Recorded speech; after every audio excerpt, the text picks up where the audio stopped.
Hey everybody, today we're going to go through a general election poll from Harvard-Harris, and there's been a lot of months since we last looked in depth at this poll, and as I always say, it is just one poll, so take it somewhat with a grain of salt. But they do ask a lot of questions, so let's take a stroll and see where things are at. This is from March 20th to 21st with 2,111 registered voters, and they weight the sample accordingly. Now we're not going to go over everything, but we are going to try to get through as many of these as we can. The first section is approval and mood of country. This is going to matter. Obviously, if it picks up over the next 6 months, that is definitely going to help out Joe Biden. So where are we at? We're at 58% say we're on the wrong track, 34% say right track. So that's a big gap. Most people think we're on the wrong track, but what about the trends? Well, it's definitely an improvement over the previous month, and it's similar to where things were at 4 or 5 months ago. With independents, 26% say we're on the right track. Next, they ask the exact same thing, but specific to the U.S. economy, and it's actually the exact same results, 34 right track, 58 wrong track. And this time 28% of independents say right track. Usually the mood for the right track and wrong track is delayed by 1 or 2 months. So if we come back in another month or two and it narrows up another 2 or 3 points, that could be a sign that the mood of the country is shifting a little bit more positive. It would be a stretch for it to turn all the way around to a net positive, but even if it was close, within 10 points or so, I think that's going to be something Biden would run on. Next, we've got more economy. How strong do you think the U.S. economy is today? This is similar to what we were just talking about. 56% say weak, 44% say strong. So it's narrowed up slightly, but it's still clearly in the red. And for the most part, it has been in the red ever since Biden got into office back in January of 21. They have the last few years of the Trump administration on here. And as you can see, up until COVID, there was about 70% that said it was strong. That's exactly where I think a lot of nostalgia comes in for voters that think Trump would be better on the economy. Regardless of the metric you want to focus on, like inflation or unemployment, the overall perception is it's almost the exact opposite as it was under Donald Trump. So Trump definitely wants to run on the economy. Next, we've got, would you say your personal financial situation is improving or getting worse? 47% say it's getting worse. That is up slightly over the previous month. And they've got the crosstabs on the right with independents. 19% say it's improving. 49% say getting worse. There's one age group that says it's improving. That is 35 to 44. With the racial breakdown, everyone thinks it's getting worse with the exception of black voters. They're at 38% improving, 35 getting worse. And the next page has more economic data. It might seem like overkill, but the economy is usually one of the top couple of issues in almost every election. This will tell you the current economic situation for all the different subgroups. 51% say it's fair or poor. That is down from last month's poll, which was at 54. There could be a mild improvement, but it's got a long way to go. Let's get into the approval ratings. Joe Biden is at 45 approved, 25% of those strongly approve, and 52% disapprove, with 38% of those strongly. So a 45% approval, that's actually decent for Biden, all things considered. If you look below at the crosstabs, independents give Biden a 36% approval, and he's apparently polling better with white voters at 44% compared to Hispanic voters, where he's only at 31. Next, here's the breakdown of all the key issues and Biden's approval. With the economy, he's at 43%. Stimulating jobs, he now cracks 50%. And his other best issue is reacting to coronavirus. There he's at 52. Several of the other issues he's in the 30s, including immigration, which is his lowest. He's at 36%. Now they also take a look at Donald Trump's approval rating. Now this is during his time in office, but he is surprisingly at a 55% approval. That's down from 57 in the previous month. I remember when Trump was in office, most of the time his approval rating was in the low to mid 40s. So it looks like here he's getting about a 10% nostalgia bump. Again, a lot of that is probably due to the economy. With independents, he is down by 2, 48 approve, 50 disapprove. Even with the youngest voters, he's at a 59% approval rating. That is surprising. And with the racial breakdown, white and Hispanic voters are both tied at 60%. Even urban voters give him a net 12% approval rating at 55 to 43. So who knows how accurate this is? It's just one snapshot in time, but these results are not at all looking bad for Trump. Next, we've got the Republican Party approval rating. It's close to even, but it's at a 49 to 51 disapprove. Next, we've got the Democrats. That's a little bit worse than the GOP, 47 to 53 disapprove. Congressional approval, that's always going to be low. Right now, that's at 33%, not a surprise. Most of the time, voters on both sides generally disapprove of Congress overall, but at the same time, they're much more approving of their own congressperson. Now we've got approval ratings for other political figures. Usually, I think these are a little bit misleading because I know a lot of these people are going to have a lot of voters that have never heard of them. Even Donald Trump and Joe Biden, the two most prominent politicians, have a small segment that just say they've never heard of them. But we've also got Robert F. Kennedy Jr., who has a net 17% favorability rating at 49 favorable, 32 unfavorable. So that seems like great news for Kennedy. He's gotten weird coverage and he's been polarizing, but through all the noise, somehow he's maintained a positive rating. Maybe it comes down eventually as more people get an opinion of him as we get closer to the election, but right now he has the best rating out of anybody. Even Elon Musk, who gets a ton of negative coverage, he's at a plus 10 rating. So you could go down the list here if you'd like. There's some good stuff in here, but I'm going to keep it moving. Next, we've got the favorability ratings for certain institutions, organizations, or countries. At the top, it's not really a surprise the U.S. military is at 80 favorable, 12 unfavorable. The police are in second place. All the way at the bottom, we've got Hamas and Antifa. The Supreme Court is even at a 50% favorability rating. Next, we've got the top issues. Number one on this poll is immigration at 36. Price increases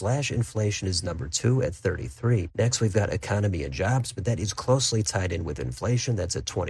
Crime and drugs is at 4th place at 18. Then again, on the right side, we've got a table with some crosstabs. Looks like the older you go, at 65 and up, that group, along with the GOP, is the highest at saying immigration is the most important issue. Next, which of these issues is most important to you personally? Inflation is down 3 points, but it still clearly leads at 38%. Immigration is up 4 at 21%. Crime is the only other issue in double digits at 10%. On these crosstabs, generally immigration is a much bigger issue for the GOP. That's not a surprise. Democrats, meanwhile, are much bigger on climate change, abortion, and curbing guns. Usually independents are somewhere between the Dems and the GOP. Next, we've got have price rises and inflation proven to be sticky and here to stay, or have we made progress getting them in line and under control? An overwhelming 71% say they've proven sticky and are here to stay. A couple of years ago, at the beginning of inflation, we were hearing it's transitory and it's going to get better. That certainly did not happen. Even if the rate of increase for inflation levels off, a lot of people again are going to look back on the Trump years and remember how things were generally significantly cheaper. Now you might think there's more to it. That is going to be one of the issues Trump is going to be running on, and unless the sentiment dramatically turns around before the election, the economy is going to be difficult for Biden to run on. Next, we've got the general election. A majority of voters across the political spectrum agree the country needs another choice other than Biden and Trump. That's what 62% of voters think. That's another question where in the abstract, a lot of voters want another choice, but once the election finally rolls around,